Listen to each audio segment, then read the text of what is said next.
घर की नई नवेली इकलौती बहू एक प्राइवेट बैंक में बड़े ओहदे पर थी। उसकी सास तकरीबन 1 साल पहले ही गुजर चुकी थी। घर में बुजुर्ग ससुर और उसके पति के अलावा कोई न था। पति का अपना कारोबार था। पिछले कुछ दिनों से बहू के साथ एक विचित्र बात होती। बहू जब जल्दी जल्दी घर का काम निपटा कर ऑफिस के लिए निकलती, ठीक उसी वक्त ससुर उसे आवाज देते और कहते, बहू मेरा चश्मा साफ कर मुझे देती जा। लगातार ऑफिस के लिए निकलते समय बहू के साथ यही होता। काम के दबाव और देर होने के कारण कभी कभी बहू मन ही मन झल्ला जाती, लेकिन फिर भी अपने ससुर को कुछ बोल नहीं पाती। जब बहू अपने ससुर के इस आदत से पूरी तरह ऊब गई तो उसने पूरे माजरे को अपने पति के साथ साझा किया। पति को भी अपने पिता के इस व्यवहार पर बड़ा ताज्जुब हुआ, लेकिन उसने अपने पिता से कुछ नहीं कहा। पति ने अपनी पत्नी को सलाह दी कि तुम सुबह उठते के साथ ही पिताजी का चश्मा साफ करके उनके कमरे में रख दिया करो, फिर ये झमेला समाप्त हो जाएगा। अगले दिन बहू ने ऐसा ही किया और अपने ससुर के चश्मे को सुबह ही अच्छी तरह साफ करके उनके कमरे में रख आई। लेकिन फिर भी उस दिन वही घटना पुनः हुई और ऑफिस के लिए निकलने से ठीक पहले ससुर ने अपनी बहू को बुलाकर उसे चश्मा साफ करने के लिए कहा। बहू गुस्से में लाल हो गई, लेकिन उसके पास कोई चारा ना था। बहू के लाख उपायों के बावजूद ससुर ने उसे सुबह ऑफिस जाते समय आवाज देना नहीं छोड़ा। धीरे धीरे समय बीतता गया और ऐसे ही कुछ वर्ष निकल गए।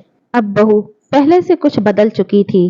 धीरे धीरे उसने अपने ससुर की बातों को नजरअंदाज करना शुरू कर दिया और फिर ऐसा भी वक्त चला आया जब बहू अपने ससुर को बिल्कुल अनसुना करने लगी। ससुर के कुछ बोलने पर वह कोई प्रतिक्रिया नहीं देती और बिल्कुल खामोशी से अपने काम में मस्त रहती। गुजरते वक्त के साथ ही एक दिन बेचारे बुजुर्ग ससुर भी गुजर गए। समय का पहिया कहाँ रुकने वाला था। वो घूमता रहा घूमता रहा। छुट्टी का एक दिन था। अचानक बहू के मन में घर की साफ सफाई का ख्याल आया। वो अपने घर की सफाई में जुट गई। तभी सफाई के दौरान मृत ससुर की डायरी उसके हाथ लग गई।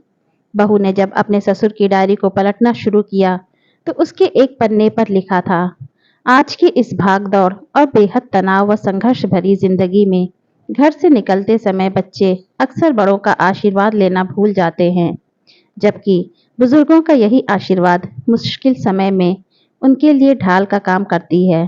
बस इसीलिए जब तुम चश्मा साफ कर मुझे देने के लिए झुकती थी तो मैं मन ही मन अपना हाथ तुम्हारे सिर पर रख देता था, क्योंकि मरने से पहले तुम्हारी सास ने मुझे कहा था कि बहू को अपनी बेटी की तरह प्यार से रखना और उसे ये कभी भी मत महसूस होने देना कि वो अपने ससुराल में है और हम उसके माँ बाप नहीं हैं।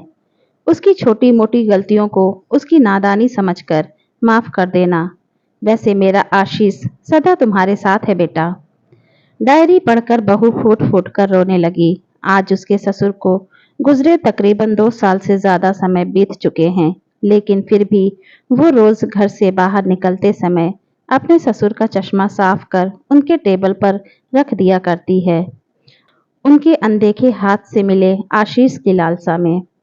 जीवन में हम रिश्तों का महत्व महसूस नहीं करते हैं, चाहे वो किसी से भी हो, कैसी भी हो, और जब तक महसूस करते हैं तब तक वह हमसे बहुत दूर जा चुके होते हैं।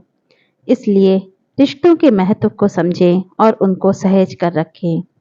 वीडियो अच्छी लगे तो प्लीज़ चैनल को लाइक, शेयर एंड सब्सक्राइब करें ताकि आगे भी आपके लिए ऐसे ही वीडियो लाते रहें।